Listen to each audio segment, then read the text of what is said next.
Semangat pagi! Pada video kali ini, Ibu akan membahas tentang kaidah kebahasaan teks pidato persuasif. Ini merupakan materi yang harus kalian pahami sebelum kalian menulis pidato persuasif, agar pilihan kata yang akan kalian gunakan nantinya menjadi lebih tepat. Ciri-ciri kebahasaan teks eksposisi. Yang pertama, nominalisasi atau pembendaan.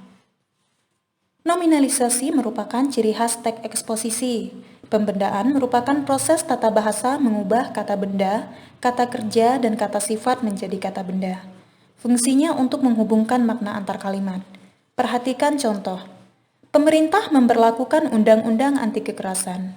Contoh kedua, pemberlakuan tersebut melegakan banyak pihak di negeri ini. Kalimat 1 dan 2 saling berhubungan yang dihubungkan oleh kata memberlakukan dan pemberlakuan.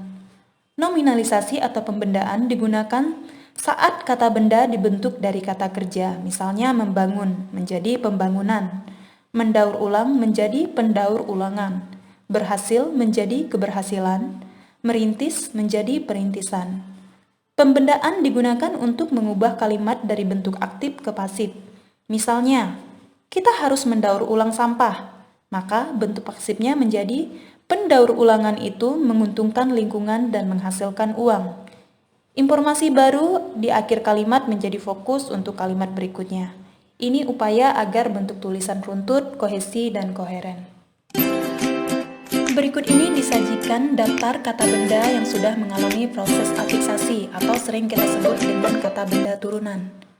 Sebelumnya kalian harus mengetahui apa itu afiksasi. Afiksasi yaitu proses pemberian imbuhan pada kata dasar. Sedangkan imbuhan itu sendiri disebut dengan istilah afiks.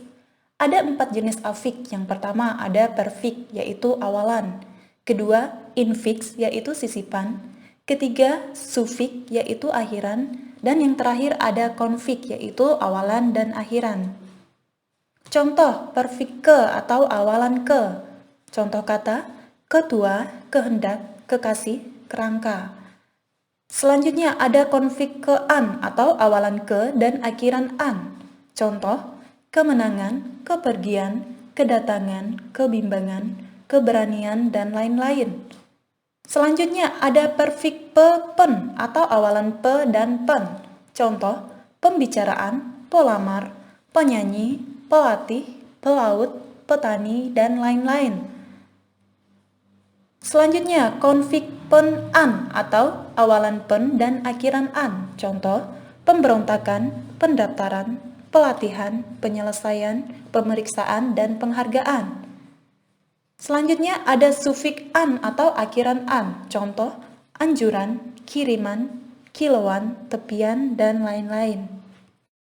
Kemudian ada perfik per atau awalan per. Contoh, pertapa, persegi, pelajar, penyerta, penatar, dan lain-lain. Selanjutnya ada konflik per an atau awalan per dan akhiran an. Contoh, perjanjian, pergerakan, pertemuan, permintaan, persetujuan, dan lain-lain. Selanjutnya ada istilah polimorfemis. Poli artinya banyak, sedangkan morfem artinya satuan bahasa terkecil yang tidak bisa dibagi lagi. Maka, polimorfemis yaitu kata-kata yang terdiri dari 2 morfem atau lebih. Contoh, berangkat, keberangkatan, pemberangkatan, seragam, keseragaman, penyeragaman, sesuai, kesesuaian, penyesuaian, terlaksana, keterlaksanaan, mempercepat, dan pemercepatan. Ciri-ciri kebahasaan teks eksposisi yang kedua, yaitu menggunakan bentuk pasif. Ciri-ciri kalimat pasif yaitu, yang pertama, subjeknya sebagai penderita. Kedua, predikat berimbuhan di, ter, kean, atau terkan. Ketiga, predikatnya berupa kata ganti orang. Keempat, objek merupakan subjek pada kalimat aktif. Biasanya ditandai dengan adanya kata-kata oleh dan dengan. Selanjutnya menggunakan kata ganti orang atau kita kenal dengan istilah pronomina.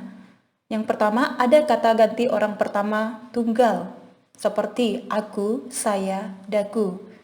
Kemudian ada kata ganti orang pertama jamak, seperti kita, kami.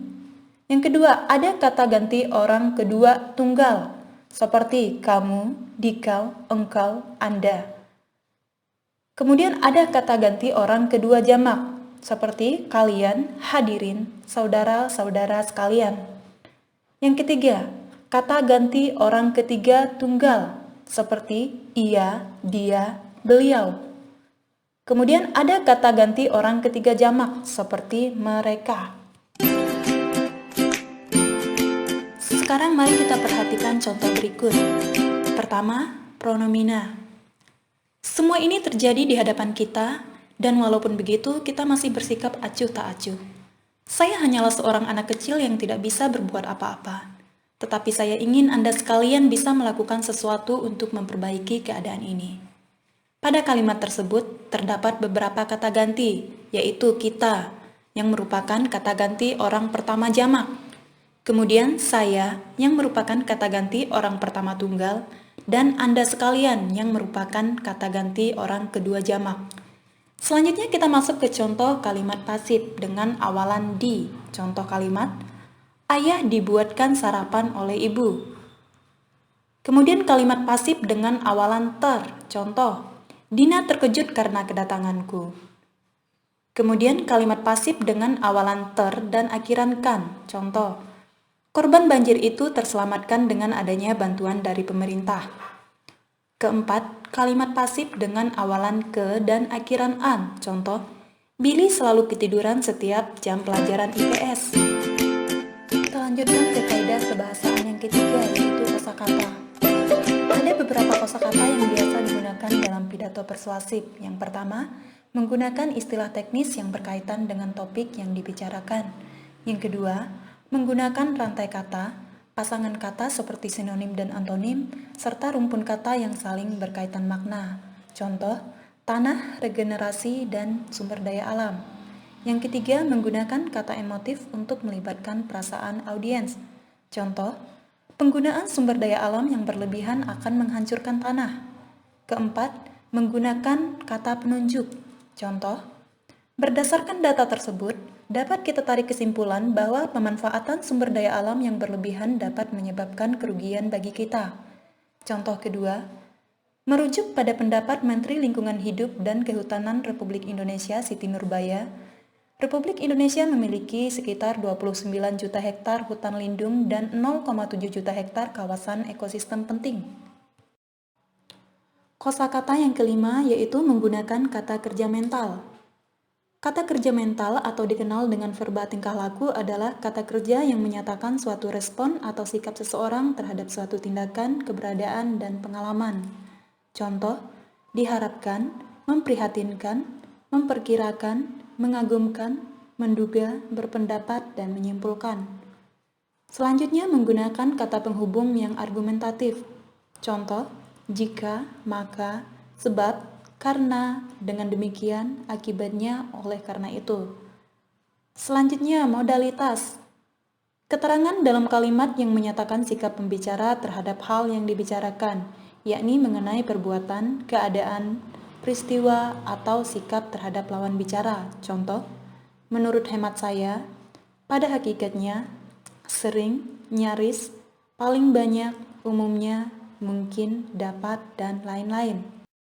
Demikian video pembahasan kali ini.